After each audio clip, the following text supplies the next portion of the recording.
മക്കളെ, എല്ലാവർക്കും സൈലത്തിന്റെ മലയാളം ക്ലാസ്സിലേക്ക് സ്വാഗതം. അപ്പൊ നമ്മൾ ഇന്ന് ഈ വീഡിയോയിൽ നമ്മൾ ഡിസ്കസ് ചെയ്യാൻ പോകുന്നത് 6 മാർക്കിന്റെ ചോദ്യങ്ങളെ കുറിച്ചാണ് കേട്ടോ. 6 മാർക്കിന് ഒരു ചോദ്യം വന്നു കഴിഞ്ഞാൽ നമ്മൾ എങ്ങനെയാണ് അതിനെ അപ്രോച്ച് ചെയ്യേണ്ടത്, എന്തൊക്കെ കാര്യങ്ങൾ എഴുതണം, എത്ര സമയം കൊടുക്കണം, എത്ര പേജിൽ എഴുതണം, അല്ലെ ഇതൊക്കെ നമ്മളുടെ പ്രശ്നമല്ലേ. അപ്പൊ ഓരോന്നായി നമുക്ക് നോക്കാം. ആദ്യം നോക്കുന്നത് എന്താ നോക്കുന്നത് സമയമാണ് അല്ലെ. അപ്പൊ 6 മാർക്ക് എന്ന് പറയുമ്പോൾ എപ്പോഴും നമുക്ക് പേടിയാണ്. നമ്മൾ ആദ്യം തന്നെ 6 മാർക്കിന്റെ ഇരുന്ന് എഴുതാൻ തുടങ്ങും.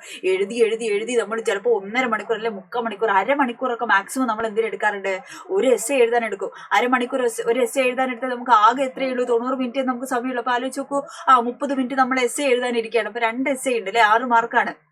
അപ്പൊ ഇത്രയും സമയം പോയി കഴിഞ്ഞാൽ എന്ത് ചെയ്യും, നമ്മൾ അടപടലം, നമ്മൾ പരീക്ഷയിൽ തോച്ചു പണ്ടാരടങ്ങി പോലെ ഉത്തരം എത്ര അറിയാമെന്ന് പറഞ്ഞിട്ടൊന്നും കാര്യമില്ല. നമ്മള് ചോദ്യഘടനയും അതെങ്ങനെ എഴുതി തീർക്കണം എന്നുള്ളതും എത്ര സമയം നമ്മൾ അതിന് ഉപയോഗിക്കുന്നു എന്നുള്ളതും വളരെ പ്രധാനപ്പെട്ട കാര്യമാണ്. അപ്പോൾ സമയം എന്ന് പറയുന്നത് 6 മാർക്കിന്റെ ഒരു ചോദ്യം, 6 മാർക്കിന്റെ 2 ചോദ്യം നമുക്കുള്ളത് 12 മാർക്കാണ് അല്ലെ. അപ്പൊ 6 മാർക്കിന്റെ ഒരു ചോദ്യത്തിന് നമ്മൾ മാക്സിമം എത്രയാണ്, 12 മിനിറ്റ് സമയമാണ് നമ്മൾ കൊടുക്കേണ്ടത്. അപ്പൊ അങ്ങനെയാണെങ്കിൽ 2 ചോദ്യത്തിന് മാക്സിമം 24 മിനിറ്റ് പോട്ടെ, ഒരു 24, ഒരു 25, 26 മിനിറ്റ് ആയാലും കുഴപ്പമില്ല കേട്ടോ. ഒരു 24-25 മിനിറ്റിന്റെ ഉള്ളിൽ എന്ത് ചെയ്യണം, നമ്മുടെ എസ്സേ എഴുതി നമ്മൾ തീരണം. 2 എസ്സേയും എഴുതി നമ്മൾ തീർക്കണം എന്നുള്ളതാണ് കേട്ടോ. അപ്പൊ ഇത്രയും സമയമാണ് മാക്സിമം എന്ത് ചെയ്യേണ്ടത്, നമ്മൾ എസ്സേ എഴുതാൻ വേണ്ടി നമ്മൾ ഉപയോഗിക്കേണ്ടത്. ഓക്കെ, അപ്പൊ ഇനി ചോദ്യ മാതൃകളാണ് അല്ലെ. എസ്സേക്ക് നമുക്ക് പലതരത്തിലുള്ള ചോദ്യങ്ങൾ നമ്മളോട് ചോദിക്കും. ആസ്വാദനക്കുറിപ്പ് ചോദിക്കാം, ഉപന്യാസം ചോദിക്കാം, മുഖപ്രസംഗം ചോദിക്കാം, പ്രഭാഷണം ചോദിക്കാം, കഥാപാത്ര നിരൂപണങ്ങൾ ചോദിക്കാം. അങ്ങനെ ഒരുപാട് ചോദ്യങ്ങൾ എന്ത് ചെയ്യാറുണ്ട്, പരീക്ഷയെ നിരന്തരം അല്ലാതെയും ചോദിക്കും. എന്നാലും പൊതുവേ നമ്മൾ കോമൺ ആയിട്ട് കണ്ടുവരുന്നത് ഇത്തരം ചോദ്യ രീതികളാണ്. അപ്പൊ ടീച്ചർ ഒരു ഉദാഹരണം, ഒരു ചോദ്യം നിങ്ങളുടെ കഴിഞ്ഞ എക്സാമിന് വന്നിട്ടുള്ള ചോദ്യമാണ്. ഒരു പത്രവാർത്ത ഇങ്ങനെ തന്നിരുന്നു അല്ലെ.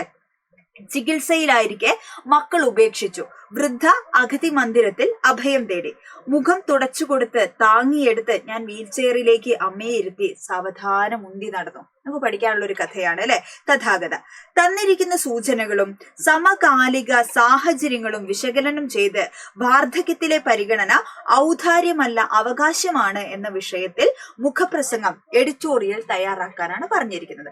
അപ്പൊ ആദ്യം നമ്മൾ എന്ത് ചെയ്യണം, 6 മാർക്കിന്റെ ഒരു ചോദ്യമാണ് എന്ന് നമുക്കറിയാലോ. സമയം നമ്മൾ പരിഗണിക്കണം, 12 മിനിറ്റ് ആണ് നമ്മൾ ഒരു എസ്സേക്ക് നമ്മൾ കൊടുക്കേണ്ടത്. അപ്പൊ ഇവിടെ ഒരു പത്രവാർത്തയൊക്കെ നമുക്ക് തന്നിട്ടുണ്ട്. അപ്പൊ ആദ്യം നമ്മൾ എന്താ ശ്രദ്ധിക്കേണ്ടത്, മുഖപ്രസംഗം എഴുതാനാണ് പറഞ്ഞത്. അപ്പൊ മുഖപ്രസംഗത്തിന്റെ ഘടന അല്ലെ.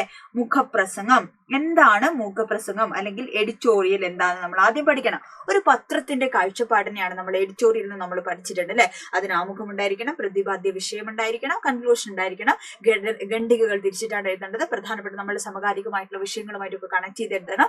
തഥാഗത എന്ന് പറയുന്ന പാഠഭാഗവും അതിനകത്ത് വേണം അല്ലെ. അപ്പൊ എന്തൊക്കെ പോയിന്റുകൾ നമുക്ക് എഴുതാം, വാർദ്ധക്യത്തിന്റെ പരിഗണന ഔദാര്യമല്ല അവകാശമാണ് അല്ലെ. തലക്കെട്ട് നിർബന്ധമാണ്, തലക്കെട്ട് നമ്മൾ ആദ്യം എഴുതണം അല്ലെ. പിന്നെ ഈ കാഴ്ചപ്പാടിലൂടെ അല്ലെ, പത്രവാർത്ത എന്താണോ തന്നിരിക്കുന്നത് ആ പത്രവാർത്ത എന്ത് ചെയ്യണം, നമ്മളിവിടെ കോട്ട് ചെയ്ത് നമ്മൾ എഴുതണം അല്ലെ.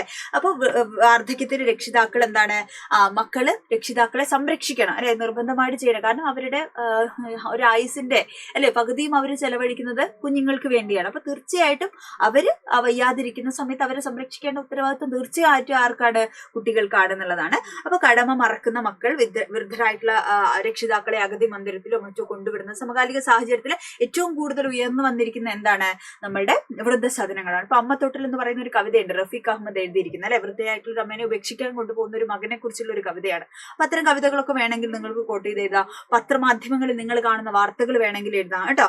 അപ്പൊ തഥാഗത, ഈ തഥാഗത നമ്മുടെ പാഠഭാഗത്തെ കുറിച്ച് കൂടെ, കാരണം പാഠഭാഗത്തെ ഇൻക്ലൂഡ് ചെയ്തിട്ടുള്ള ഒരു ചോദ്യമാണ്. അപ്പൊ പാഠഭാഗത്തെ കുറിച്ച് കൂടെ എഴുതണം. അപ്പൊ അമ്മയുടെ ഓർമ്മകളിൽ മകളായ തനിക്ക് സ്ഥാനമുണ്ടോ എന്ന് ആകുലപ്പെടുന്ന ഒരു മകളെയാണ് തഥാഗതയിൽ നമ്മൾ കാണുന്നത് അല്ലെ. അമ്മയുടെ പ്രയാസം നിറഞ്ഞ അവസ്ഥയിലും അമ്മയുടെ കൂടെ സഞ്ചരിക്കുന്ന, അമ്മയുടെ കൂടെ നിൽക്കുന്ന ഒരു മകളാണ്. അപ്പൊ മാതാപിതാക്കളെ ഉപേക്ഷിക്കാൻ വ്യഗ്രത കൂട്ടുന്ന ഒരു സമൂഹത്തിൽ തന്റെ അമ്മയെ ചേർത്ത് പിടിക്കുന്ന ഒരു മകളെയാണ് നമ്മൾ കാണുന്നത്. കരുതല്, പരിഗണന, സ്നേഹം, വാർദ്ധക്യത്തിന്റെ അവകാശങ്ങളാണ് ഇതൊക്കെ അല്ലെ, അവർ അർഹിക്കുന്ന കാര്യങ്ങളാണ്. അപ്പൊ മക്കൾക്ക് വേണ്ടി ഒരു ആയുസ് മുഴുവൻ ത്യാഗം ചെയ്ത ആളുകളാണ് പാരന്റ്സ് എന്ന് പറയുന്നത്. അപ്പൊ അവരെ ചേർത്ത് പിടിക്കേണ്ട ഉത്തരവാദിത്വം നമുക്ക് തന്നെയാണ് അല്ലെ. അപ്പൊ ആ മക്കളുടെ താങ്ങും തണലുമാണ് വാർദ്ധക്യത്തിൽ ആർക്ക് തണലാകേണ്ടത്, അച്ഛനമ്മമാർക്ക് തണലാകേണ്ടത് എന്നാണ് പാഠഭാഗത്തിൽ പറയുന്നത് കേട്ടോ. അപ്പൊ ഇത്രയും കാര്യങ്ങൾ എന്ത് ചെയ്യണം, നമ്മളുടെ ഈ ഒരു ചോദ്യത്തിന്റെ ഉത്തരമായി നമ്മൾ എഴുതണം. 6 മാർക്കിന്റെ ചോദ്യത്തിന് എത്ര സമയം കൊടുക്കണം, എങ്ങനെയാണ് എഴുതുക, ഒരു പുറമാണ്, ഒരു പുറത്തിലാണ് നമ്മൾ എഴുതേണ്ടത്. 2 പുറമൊന്നും എഴുതാൻ നിൽക്കരുത്, ഒരു പുറത്തിലാണ് നമ്മൾ എഴുതേണ്ടത്. അപ്പോൾ ചോദ്യത്തിന്റെ ഘടനയ്ക്കനുസരിച്ചാണ് ഓരോ ഉത്തരങ്ങളും നമ്മൾ എഴുതാൻ ശ്രമിക്കേണ്ടത്. അപ്പൊ ഇത്രയും കാര്യങ്ങൾ ശ്രദ്ധിക്കുക, അടിപൊളിയായിട്ടിരിക്കുക, ഉഷാറായിട്ടിരിക്കുക. ടെക്സ്റ്റ് ബുക്ക് പാഠഭാഗങ്ങൾ മുഴുവൻ 9 പാഠം നമുക്കുണ്ട്. 9 പാഠം എന്ത് ചെയ്യണം, ക്ലിയറായി അടിപൊളിയായിട്ട് വായിച്ച് മനസ്സിലാക്കണം കേട്ടോ. ഇനി ഏതെങ്കിലും പാഠം വേണം, എന്തെങ്കിലും ഡൗട്ട് ഉണ്ട് എങ്കിൽ നമ്മൾ കമന്റ് ചെയ്യുക. അടുത്തൊരു വീഡിയോ ആയിട്ട് ടീച്ചർ എന്ത് ചെയ്യും, ക്ലിയറായി നമ്മൾ ആ വിഷയത്തെ കുറിച്ച് പഠിക്കുന്നതായിരിക്കും. അപ്പൊ അടിപൊളിയായിട്ടിരിക്കുക, ഉഷാറായിട്ടിരിക്കുക. All the best.